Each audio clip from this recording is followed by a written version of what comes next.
Bruno Marchal, mental coach à Montpellier, par Skype, par téléphone, comme vous êtes loin pour vos coachings. Aujourd'hui, on va continuer à expliquer le fonctionnement de votre cerveau, notamment comment apprendre mieux et surtout comment sortir des crises que l'on peut rencontrer dans sa vie, des crises personnelles, des crises professionnelles.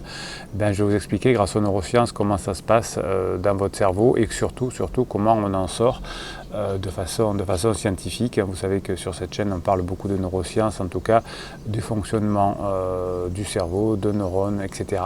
Et c'est pour ça que les coachings fonctionnent bien, parce qu'on est basé sur des choses scientifiques et non pas sur autre chose. Alors, pour vous expliquer le système du cerveau, comment ça fonctionne et pourquoi l'enfance et l'adolescence nous marquent, c'est parce que le cerveau fonctionne beaucoup par circuit de menace-récompense. Donc il va créer des liens pour soit avoir dans son cerveau donc des connexions neuronales, soit pour avoir des récompenses, soit pour se protéger et survivre. Donc quand on est enfant, quand on est ado, eh bien on est plein d'émotions, on a des incertitudes sur la vie, et donc on va chercher la récompense, on va chercher à fuir le danger. Donc on va avoir petit à petit des réseaux très importants qui vont se mettre en place et qui vont rester tout au long de notre vie, en tout cas si on l'utilise tout le temps. Quand on n'utilise plus un réseau, eh bien il va se désintégrer, on va dire, petit à petit, il va être remplacé par un nouveau. Donc on peut être maître de bâtir son cerveau. C'est plus compliqué de changer un comportement à l'âge adulte, parce que souvent le circuit de récompense a été très actif pendant l'enfance et l'adolescence, donc il est en dur, donc il va falloir faire de gros efforts. Si on est habitué depuis longtemps à faire des choses que l'on veut changer, mais l'on peut y arriver très facilement. On peut changer un comportement même quand on est adulte, mais il va falloir, comme on dit, se frayer un passage dans la jungle. Alors on voit ici et là des choses dans des bouquins sur internet, etc., qui nous expliquent qu'il faut faire des efforts pendant 21 jours, d'autres 45 jours, d'autres 75 jours. Enfin bon, vous voyez, comme s'il fallait un nombre d'heures et que c'était uniforme pour tout le monde. Donc, bien évidemment, n'écoutez pas les personnes qui vous disent qu'il faut 21, 45, 33 ou je ne sais quoi jours. En revanche, il y a deux façons de changer des habitudes. Soit c'est l'émotion, c'est-à-dire que l'on va par exemple peut-être arrêter de fumer parce qu'on a un gros choc, on va changer de comportement. Je m'étais laissé aller, j'avais perdu ma masculinité dans mon couple, et donc mon conjoint voulait partir si je suis un homme, ou j'avais perdu ma féminité chez la femme et l'homme veut partir. Et donc là j'ai un gros stress émotionnel, j'ai un gros choc émotionnel, et donc je vais pouvoir changer mes réseaux neuronaux, pas mes réseaux sociaux cette fois, mes réseaux neuronaux, rapidement grâce à cette émotion, surtout s'il y a un professionnel, un coach qui vous permet de le faire et qui vous aide à le faire. Sinon, il y a une deuxième façon, à part l'émotion, c'est la répétition. Alors il faut y aller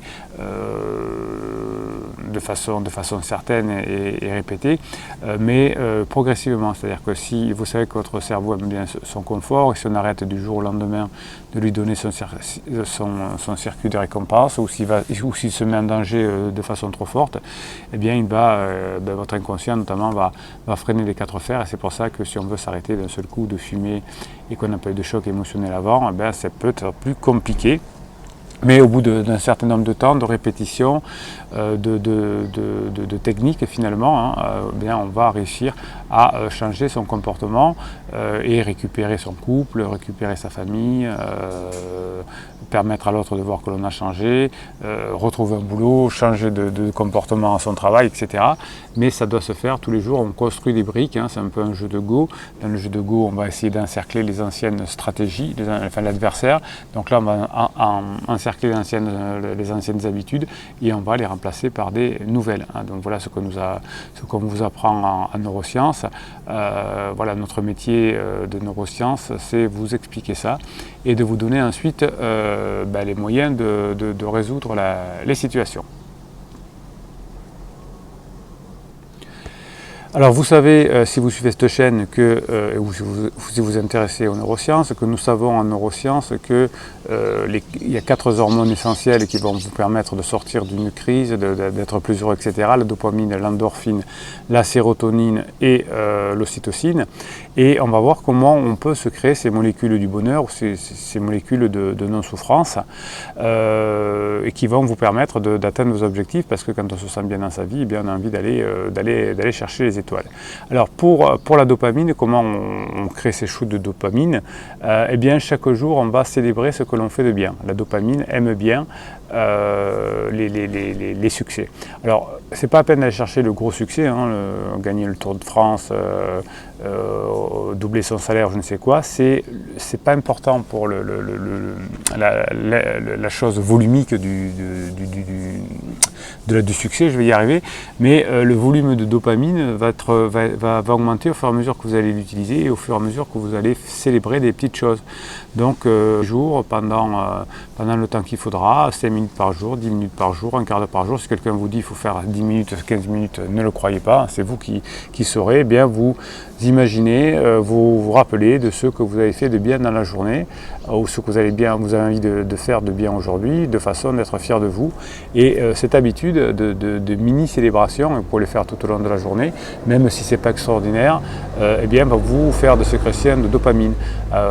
D'habitude, on fait un peu l'inverse. Vous savez, si votre enfant fait quelque chose de bien ou si vous faites quelque chose de bien, vos parents peuvent vous dire, ou votre conjoint, tu ne veux pas que je te lève une statue non plus. Et c'est comme ça qu'on crée des relations difficiles. Au contraire, célébrez chez vous des choses que vous aimez bien et célébrez les autres. Et vous aurez, chaque fois que vous faites un compliment à l'autre, eh bien, vous avez un shoot de dopamine chez lui. Et donc, vous savez que la dopamine va entraîner du plaisir à être avec vous. L'endorphine, c'est la molécule qui va vous permettre de ne pas souffrir. Et elle va se déclencher notamment par le rire. Alors, en neurosciences, nous avons fait des études sur le rire et on se voit que quand on fait regarder des films, des comédies à des patients qui sont en souffrance, eh bien, ils oublient leur douleur, entre guillemets, parce qu'ils créent beaucoup d'endorphines. Donc, rigolez. De vraie façon, en regardant des comédies ou des spectacles humoristiques, ou en faisant semblant de rire, en mobilisant vos abdominaux, en rigolant comme si vous rigoliez véritablement, vous faites comme si, et ça marche très bien aussi quand on fait comme si, quand on rigole tout seul, alors faites-le plutôt dans un endroit où on ne vous voit pas pour pas qu'on vous prenne pour un fou.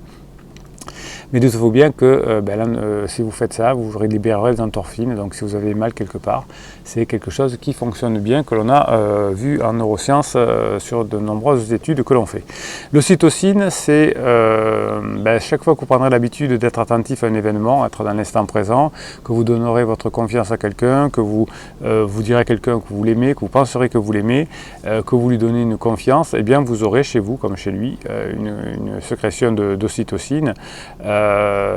Si vous allez lui faire un petit massage, si vous allez le regarder dans les yeux, etc. Donc ça, c'est dans le contact avec l'autre que vous allez engendrer des augmentations de cytocine et ça marche très bien. Je l'ai testé et je l'ai fait tester à mes patients avec des animaux également. Si on a le même comportement avec un animal, avec son cheval, avec son chien, avec son chat, eh bien on a chez nous, et comme chez lui d'ailleurs, des sécrétions de cytocine. Et il nous reste la sérotonine. Alors comment fait-on pour bien vivre et avoir ces shoots de sérotonine? Eh bien soyez fiers de ce que vous avez accompli dans la matinée, dans la journée. Faites-le souvent, même si ce n'est pas grand-chose. Imaginez que vous traversez la pièce et je dis pendant cette traversée, j'ai zéro mental, j'ai zéro idée, eh bien félicitez-vous, dites là c'est pas mal, je suis fier de moi, mettez-vous en position un peu de gagner, de vous respecter, etc. Et là vous aurez vos shoots de sérotonine qui vont arriver. Donc en résumé, améliorez le comportement que vous avez avec vous-même plutôt que de regarder, vous savez que des fois, pour se sentir bien, on va trouver des défauts aux autres. On va dire, si je suis en crise, je vais penser que mon mari est comme ça, qu'il boit, qu'il est alcoolique, qu'il est violent, qu'il parle fort, etc. Donc on invente des choses. Chez une femme, on pense qu'elle ne nous fait plus l'amour, etc. Donc plutôt que de faire ça, faites l'inverse. Pourquoi je suis digne d'être aimé? Qu'est-ce que je fais de bien? Qu'est-ce que je peux être fier de moi? Même si c'est pas grand-chose, oubliez les paroles des profs ou des enfants qui disaient ça va, arrêter d'avoir la grosse tête. Eh bien, si vous arrivez à vous faire des compliments, vous aurez à la fois de l'endorphine, surtout si vous rigolez, de l'ocytocine, surtout si vous dites du bien des autres et si vous êtes en contact avec les autres, de la sérotonine si vous êtes fier de vos actes, et de la dopamine si vous savez fêter les succès de tous les jours. Et vous voyez que la dopamine et la sérotonine, je vous le dis souvent dans mes vidéos, sont tout à fait proches. Donc si vous êtes ancré, si votre conjoint vous parle de divorcer, si vos enfants ça va pas, si vos ados vous mènent la vie, eh bien vous créez vos shoots de dopamine, d'endorphine, sérotonine, d'ocytocine, et vous allez voir que vous allez reconnecter votre préfrontal et que vous allez trouver des solutions plus faciles. Voilà, donc en coaching, je vous apprends à faire ça. En coaching, je vous apprends à trouver ce que vous avez à célébrer, parce que des fois, quand on est au fond du seau, on ne sait même plus ce qu'on a à célébrer, et vous avez un accès rapide au plaisir et au bonheur. Donc vous n'avez pas besoin de passer par des années de thérapie. Avec les neurosciences, on sait exactement prendre son bonheur en main. Et avec ces exercices-là, eh bien, on arrive facilement à reconfigurer son cerveau. Voilà, je veux tout expliquer sur le fonctionnement de votre cerveau. C'est comment être heureux, comment sortir d'une situation de crise dans laquelle quelqu'un vous a mis, votre patron, votre mari, votre femme. Donc si vous pensez que cette vidéo peut inspirer des personnes, aider des personnes, mettez un pouce en l'air, et dans le pouce en l'air, YouTube se chargera de la proposer à d'autres personnes. Abonnez-vous pour pouvoir bénéficier de mes posts qui sont tous les jours réservés à mes abonnés sur YouTube. Posez vos questions et j'y réponds, et surtout partagez ces vidéos si vous en avez envie, si vous voulez faire plaisir à des personnes. C'est un acte gratuit qui vous donne beaucoup d'ocytocine, et puis si vous êtes fier de votre acte, de dopamine et de sérotonine. Et puis on se retrouve à très bientôt.